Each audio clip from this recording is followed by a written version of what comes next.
Welcome everyone to another episode of the Victorian magazine reading. This is June 1989. Now I was so excited to discover that I don't have any missing magazines. These are all here. This is volume 3, number 3, and this is actually a compilation of May and June, and I thought we were missing May, so I'm excited for 89. They did 2 issues for each month, I think, and then maybe starting in October they switched over and did single issues. But we're going to go ahead and get started. It looks like this is the May and June issues, so it is Bride and then probably moving into summer.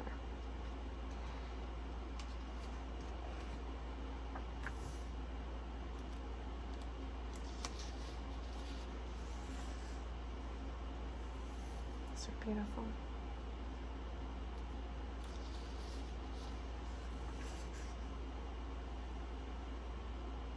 This is completely lovely and inspires me to create the 3D flower paintings. So far I've only done one and I like how it turned out. But I'm excited to do more colors because I just did a blue version. The lace with a little flower. So I went through all of the Victorian magazines that I have on hand to see if I was missing any back issues or any of the issues at all, and I have every single one up until the year 2001, and I'm only missing one of those. So we're going to be able to read all of these in order. The only one I don't have is the very first issue, and that was 1987. I do not have that one. I love this right here, the flowers. Margaret Fabe Killeen believed in the power of a strong cup of tea and a well-set table. Speaking of a well-set table, Victorian magazine has published an issue of how to set a beautiful table. I was looking at all of the things that they have available on Amazon, the back issues, like from way back. And so once we're done reading these, we're going to switch over and do the other issues, the Victoria Magazine Classics. I'm excited to get those. I've always wanted those ever since I was little, and I never could get them, but now I'm going to get them all. Eventually, over time, I will. So far, I haven't seen anything inspiring. Have you? Just the floral in the very beginning. Here you have your beautiful architecture. Look at the stairway right here. It feels a little bit more modern to me though, like this is nice, but this lamp fixture feels a bit modern, or not so cottage. Oh, beautiful. Oh, I love that. Well, this entire basket is crocheted, you can tell, but look, even if you added like a little crochet edging to a normal woven basket, I think that would be a beautiful kind of cottagecore embellishment. I love this. If I ever find these thrifting, I'm going to collect this pattern. I love the blue and white, and I also love this, the rose and white, or kind of burgundy and white.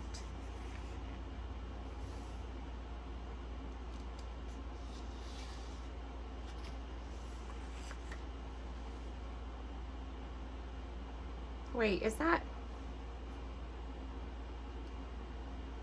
the Embroider's Garden? This looks like, okay, so it's just a square. For a moment, I totally thought that was an actual door in an actual hallway, and this, like, they embroidered the edge or cross-stitched around the door frame itself. And then I look closer, and obviously the entire thing is cross-stitched, but I thought it was a mixture. Oh, I love this model. They used her so often throughout many years. Here she is. Pretty right there. I'm looking for something to inspire me. See what we find. Stop it. Can you imagine living in something like that, or even visiting it in person? That's like living in a fairy tale cottage right there.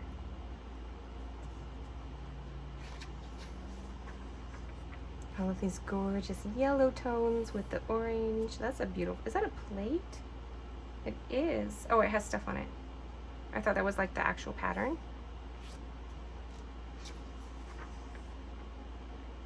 I love those green flowers. I think they're so beautiful. Just so simple and elegant.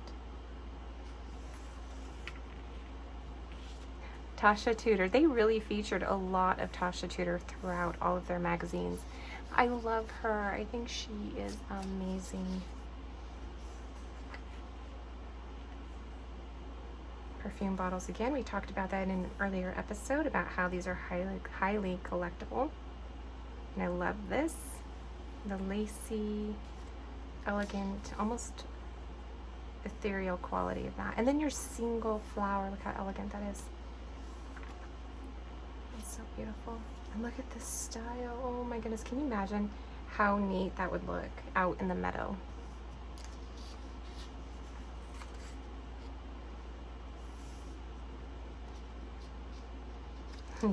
The purest and most thoughtful minds are those which love color the most. John Ruskin, 1852. Okay, so I have a little marker here, and as I've said in prior episodes, about 7 years ago I went through all of the magazines and I marked the little whatever inspired me at the time. So it's so much fun to go back through and see what inspired me.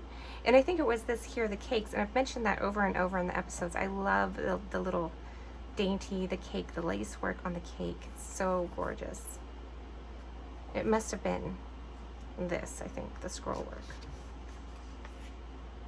And here's, I think, a closer version of the gown we saw earlier, and this would be a bridal gown for the May and June issue. Oh, there's the wisteria. Oh my goodness. That is so beautiful. And again, that's just, how is that even real? It's like stepping through a fairy wonderland, isn't it? All those colors, the gradients, the drapage, and how it's blooming or falling over into this, which are, I don't know, oh, forget-me-nots. Those are forget-me-nots? Oh my goodness. Sun, stars, and Shaw. When you loved me, I gave you the whole sun and stars to play with.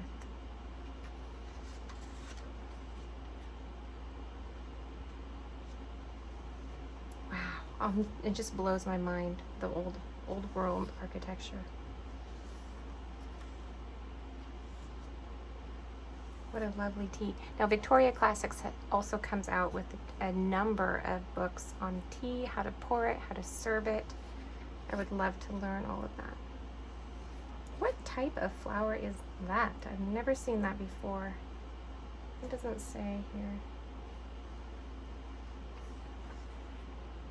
Dressmaking. Oh my goodness. That is another thing that has been on my mind. I've wanted to experiment with making different kind of fairy style dresses. I don't know, not necessarily ones you would wear, but display on a hanger. I think that would be amazing. I love that work. The little lace work in there. Is that taffeta here?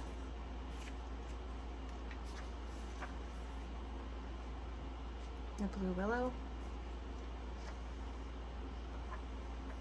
Oh, how beautiful.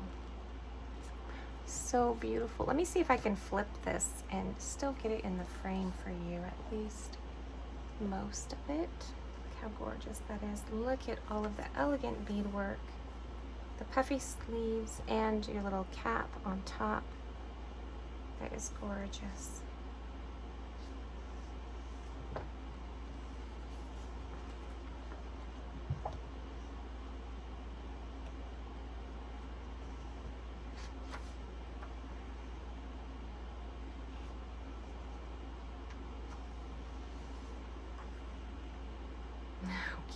Look at those puffy sleeves. I don't think you can get any puffier than that. They're so cute, and the little gloves.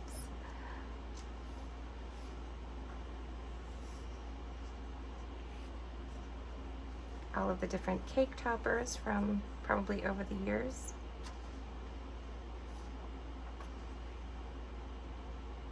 That's a beautiful nursery. Look at that, all white.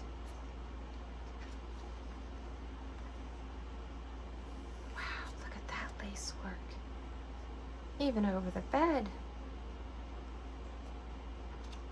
And there it is, I think probably further away.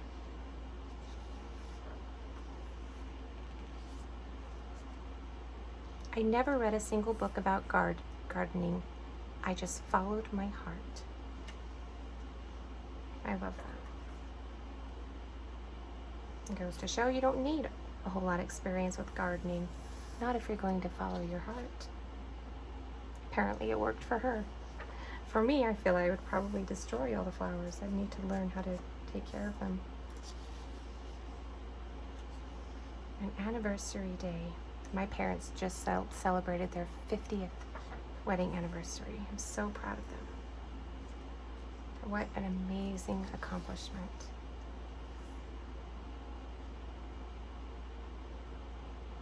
And my husband and I are to celebrate our 25th anniversary in this January.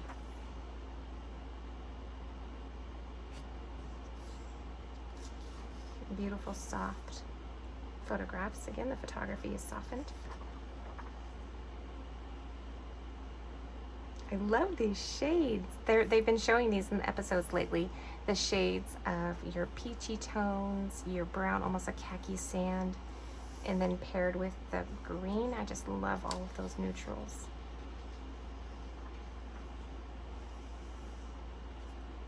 I love the bright. Are those tulips, I think?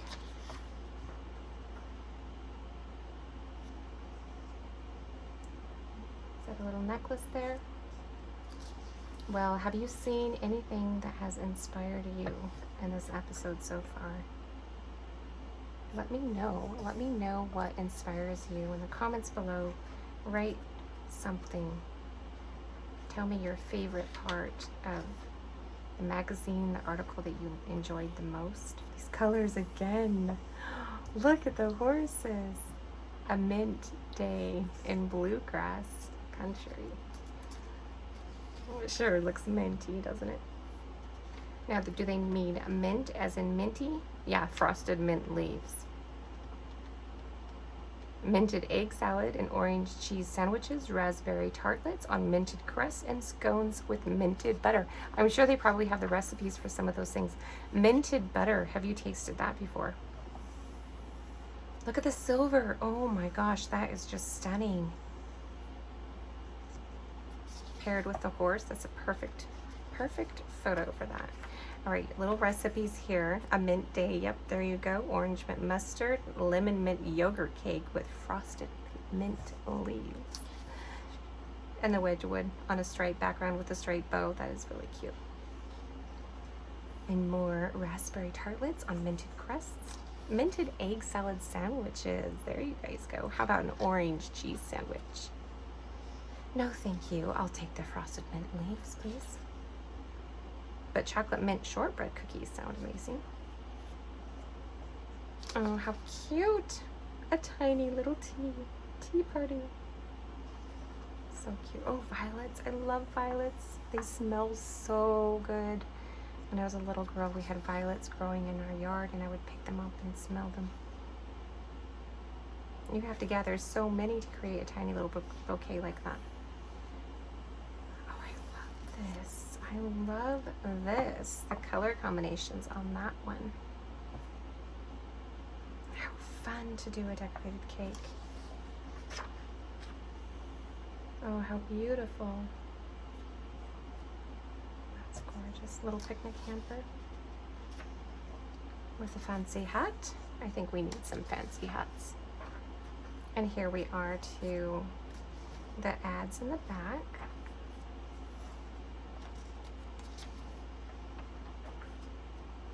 So many different ads. Now this looks exactly like the clawfoot tub that we have at our house here.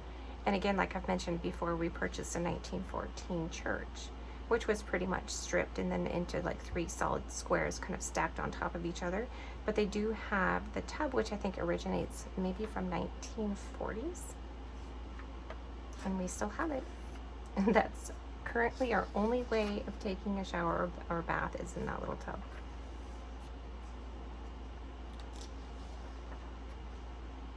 It was my favorite room in the house. Hopefully it will be again once we get a shower installed upstairs. I can have my bath back and turn it into the beautiful area it once was. Here's a little article in the back. So, restored elegance, token of affection. So many of our readers wrote to say they've fallen in love with a needlework picture of a handsome Victorian home in our spring 1988 issue.